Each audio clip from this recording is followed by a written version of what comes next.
welcome to EmpowerIn. My name is Caroline Porter Thomas, and thank you so much for watching my YouTube channel. And welcome to Anatomy 101. This is the fourth video in this video series, Anatomy 101. So to see the other videos, make sure you click the link above. This video is really fascinating because we're going to go over the relationship between the skin and the other organ systems, such as the skin and the nervous system, the skin and the endocrine system, the skin and immunity, and more. Like I mentioned in the last video, there's so much more to our skin than meets the eye, so it's just so fascinating to learn all of this information. Alright guys, without any further ado, let's get right into the video. The skin and other organ systems. Our body works as one unit, despite its varied organizational structure. While the skin seems to concentrate on nothing else but to provide cover and protection, it is actually well connected with the other systems. The connection maintains the homeostasis, which is the balance in our body that makes us healthy. This is what we're going to talk about in this section. The relationship between the skin and skeletal system. Aside from the fact that the skin covers the bones of the body, the integumentary system is also essential to the skeletal system because of the production of vitamin D. When the epidermis is exposed to certain UV rays, it is triggered to produce vitamin D3. This vitamin will then be converted twice until it becomes calcitrol, an important component in the kidney that allows proper absorption of calcium and phosphorus in the intestines. Without these calcium and phosphorus, having healthy bones is next to impossible. Just think of the children who suffer from rickets, which is a painful condition where the bones become brittle and deformed due to lack of vitamin D. For older people, lack of vitamin D will result in the softening of the bones, which is a condition called osteomyelica. Relationship between the skin and muscular system. Imagine this. If the uppermost layer of the skin is essentially dead, then how come we are also able to feel changes in the environment? For example, let's say a poisonous spider or snake crawls over your leg. How can you feel it? And how would you avoid being bitten? The answer is simple. The hair follicle is located in the dermis and can sense the change. This sense will then be sent to the brain, and the brain will tell your eye muscle to look, and you will see the spider or snake before it bites you. The smooth muscles around your hair follicles also automatically contracts when we feel cold or scared. That's why the hairs on our skin stand up. This action actually creates warmth. However, since we don't have that much hair in the body, we usually only see what we call goosebumps. Relationship between the skin and the nervous system. The main role of the nervous system is to serve as the communication line between the brain and spinal cord and other organ systems. When something happens, the nervous system acts rapidly because time is of the essence. How does the skin enter this picture to help the nervous system maintain homeostasis? Well, the skin contains various nerve cells which have sensory functions. Imagine yourself in the kitchen and you accidentally touch a boiling pot. Do you think first before removing your hand? No, you remove your hand automatically because after your skin sensed the danger, the situation was immediately sent to your nervous system, which decided that your hand must be removed. As your skin feels, the nervous system is always on guard to command the other systems to do whatever needs to be done to survive. Relationship between the skin and the endocrine system. The endocrine system is comprised of all of the glands in the body that produce hormones. There are also exocrine glands that produce substances via ducts, the most common of which are sweat and oil glands. The primary hormone that affects the skin is said to be estrogen. When estrogen is lacking, the skin will look dull and dry because it lessens the production of collagen. With dull and dry skin, the integrity of the integumentary system to protect the body notably decreases. When the skin feels heat, the exocrine system will come into action by activating its sweat glands. This way, some of the heat in the body will be released and the body temperature can go back to normal, or at least close to normal. Relationship between the skin and cardiovascular system. The cardiovascular system is responsible for the pumping of blood all over the body. The pumping organ is the heart and blood vessels. They serve as channels. When you feel cold, the brain signals to the blood vessels in the skin to dilate. This action allows more blood to flow in your body and increases your warmth. Additionally, the skin is one big mirror that shows if you have a cardiovascular system problem. A bluish tint on your skin, fingernails, and lips could be a sign that there is a blockage in your blood vessel. Another thing is when you have clubbing, which is a condition whereby the nails curve downward. This may be harmless, but for some people, it is a sign of an underlying heart disease. Lastly, can you recall the last time you had a wound? Did you notice how it became a little swollen and red? This is because the blood flow increases to the area so that oxygen can travel and wound healing is promoted.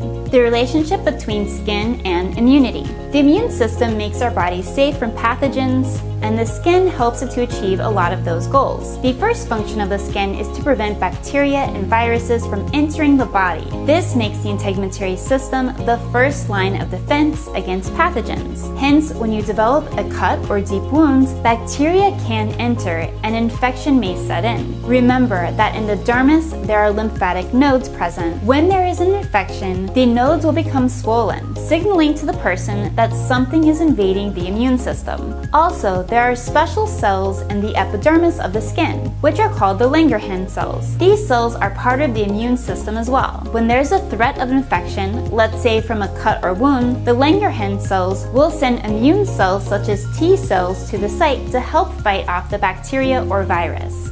Relationship between the skin and respiratory system. Some sources state that there is a significant connection between the lungs and the skin. According to Chinese medicine, particularly the Zheng food theory, the lungs can control the pores of the skin. Hence, the lungs have the capability to control sweating and thermoregulation. But of course, this is a theory and still needs to be scientifically backed. What we know as of now is there is some respiratory conditions that will manifest through the skin. Typically, when a person is in respiratory distress, he or she will have sweating on the head, but his skin will not be warm to the touch. There are also times when people with respiratory conditions appear to have a grayish or bluish skin color, denoting lack of oxygen in the body. Relationship between the skin and the digestive system. Digestion is the process of breaking down the foods and absorbing the nutrients to be used by the whole body. While the skin and gut seem to have zero connection, a lot of people will state otherwise. The truth is, when you browse the internet, you will notice many articles saying that a healthy gut will pave the way to healthy skin. But how is that possible? Well, first and foremost, what we eat affects how well our skin will look.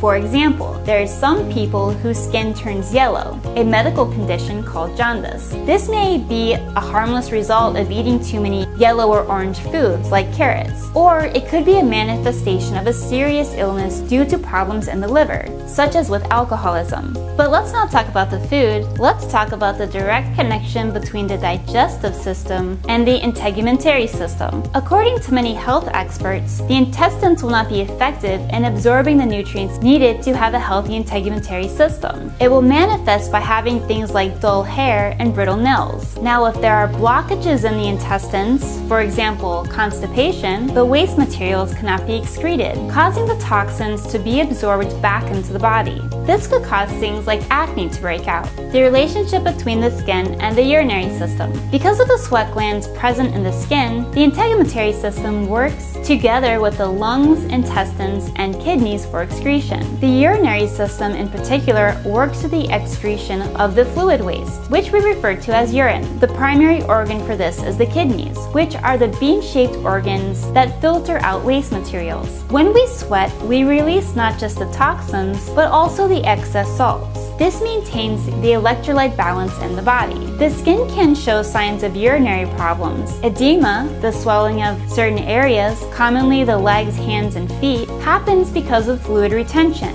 caused by certain diseases at the kidneys. The relationship between the skin and reproductive system. Experts say that the skin is the target of sex hormones and steroids. Thus, if there are imbalances, the skin will show it best. For instance, an overactive production of androgens causes oily skin. If you're someone with kids, can you remember a time when you noticed hyperpigmentation in areas of your body such as your armpits? This is also because of the reproductive hormones, which can suddenly change during pregnancy. Because organ systems are discussed separately, it's easy to think they all work independently. However, as you have learned, the systems are connected to each other, just like how the skin cooperates with the other systems to maintain homeostasis. More than giving us a covering and protecting us from harmful elements in the environment, the skin also helps the bones stay healthy. It has regulatory functions, it regulates temperature, excretes toxins, and maintains the electrolyte balance. So in the end, our skin is not just an element of beauty, it is very essential to every part of our survival. Alright guys, I really hope you liked that video going over the skin and the other organ systems, the relationship. I hope you found it as fascinating as I did. I sure thought it was amazing. So if you like videos like this and you want to see more of them, please make sure you give the video a thumbs up and also subscribe to the channel. Also, if you are taking anatomy and physiology or you are about to take anatomy and physiology, I highly recommend that you become a member of my channel because for only $5 a month, I have an exclusive video program that shows how I went from failing anatomy to acing it, and I've taught thousands of other students to do the same, using a very unique systematic approach. So if you're interested, you can click the link below or you can go to the main page of the channel and become a member. And of course you can cancel anytime, but your continued contribution will help me with making more videos like this. Also, stay tuned because in the next video we're going to go over the different types of cartilage. I promise you, you don't want to miss that. Alright guys, I will see you in the next video. Love you. Bye.